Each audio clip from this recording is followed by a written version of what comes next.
அன்பு நேயர்களுக்கு வணக்கம்.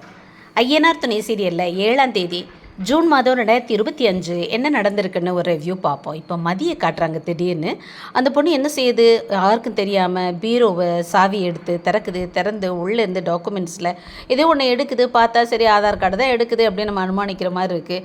ஆனால் அந்த விஷயத்தை அவங்க அண்ணன் தாஸ் இருந்துட்டு பார்த்துட்டே இருக்கான். என்ன பண்ணுறா இவ, என்ன பண்ணுறா, என்னமோ திருட்டு வேலை பண்ணுறாளே அப்படின்னு.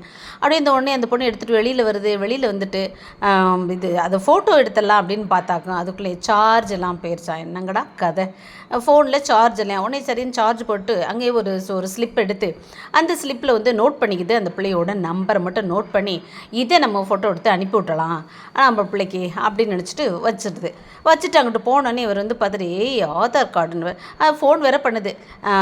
நிலா, நான் உன்னோட ஆதார் கார்டை ரொம்ப கஷ்டப்பட்டு எடுத்துட்டேன். நான் அத்தையோட இதில் இருந்து இப்போ அதை எடுத்து எழுதி வச்சுருக்கேன். நான் உனக்கு அனுப்பி வைக்கிறேன்னா நீ ஆதார் கார்டு எடுத்துக்கோ, டவுன்லோட் பண்ணிக்கோ அப்படின்னு சொல்லுது. அதை கேட்டுட்டு ஏண்டி இப்படியா பண்ணிகிட்டு இருக்க, வீட்டில் இருந்துட்டு என்ன பண்ணுற அப்படின்னு. இந்த பையன் வேகமாக போய் அந்த பேப்பரை கிழிச்சு போட்டு வேற ஒரு நம்பரை எழுதி வச்சுட்டு வந்துட்டான்.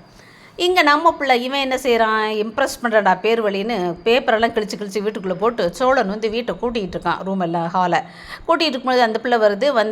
பண்ணுறதை பார்த்துட்டு நான் பண்ணியிருப்பேன். இல்லை உங்களுக்கு எதுங்க சிரமம் அப்படின்னு அவன் நடிப்பை போடுவானே நம்ம ஆள். அப்படி நடிப்பை போட்டு கூட்டிகிட்டு இருக்காரு. அப்புறம் கடைசியில் எங்கள் அக்கா எங்கள் அண்ணி எனக்கு ஆதார் கார்டு அனுப்பிட்டாங்க, நான் போய் டவுன்லோட் பண்ணி போய் எடுத்துகிட்டு வரேன் அப்படிங்க. ஐயோ எதுக்குங்க நீங்கள் சிரமப்படுறீங்கண்ணா. ஐயோ இந்த பையனோட நடிப்பு செமையாக இருக்குது, எதுக்குங்க கஷ்டம். இல்லை 3 தெரு தள்ளி தானே, நான் போயிட்டு வந்துடுறேங்க. இல்லைங்க வேண்டாங்க நான் கூட்டிகிட்டு போகிறீங்க, எதுக்குங்க உங்களுக்கு சிரமம் அப்படின்னு போகும்பொழுது நம்ம ப்ரொமோவில் பார்த்த மாதிரி அப்பா அப்படின்னாக்க நிம்மதியாக இருக்கும். நம்ம பேசாமல் எங்கேனாலும் பிஜிஓ இதுக்கு போகலாம், ஹாஸ்டல் போகலாம், வீடு எடுத்து தங்கலாம், போய் படிக்கலாம், என்ன வேணாலும் நான் பண்ணலாம், வேலைக்கு போகலாம் அப்படி இப்படின்னு சொல்லுது. அதை விட முக்கியமான காரணம் டிவோர்ஸ் பண்ணிடலாம். எது எப்படி பண்ணுவீங்க, அதான் நீங்கள் அண்ணன்ட்டையும் தம்பிகள்கிட்டையும் இங்கேயே இருப்பேன்னு சொல்லியிருக்கீங்கல்ல. இல்லை அண்ணனுக்கு கல்யாணம் முடிஞ்சிருச்சுன்னா ஒரு பொண்ணு வந்துடும்ல, அப்போ ஒன்றும் பிரச்சனை இல்லை. இப்போ ஒன்றும் இல்லாத இப்போ நான் போனேன்னா தான் பிரச்சனை.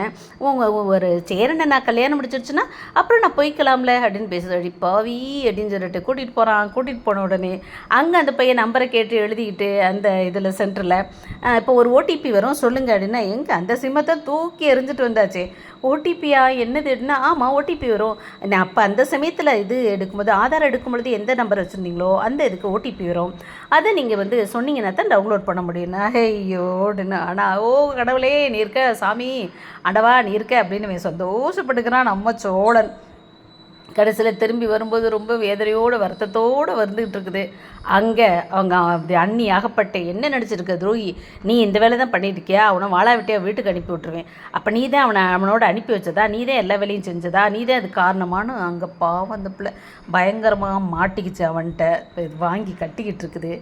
இங்கே இவன் ஐயோ நிம்மதி சந்தோஷம்னு வீட்டுக்கு கூட்டிகிட்டு வந்துட்டான். அந்த பிள்ளை ஐயோ நான் அப்படி எனக்கு என்ன ஒரு விடிவு காலமே வராதான்னு நம்ம நீலா நினச்சிட்ருக்கு. ஏது உனக்கு விடிவு காலம், உன் தலையில் எழுதியிருக்கு சோழந்தான் உன் புருஷன்னு, அதை மாற்றவே முடியாது நீலா. தேங்க்யூ.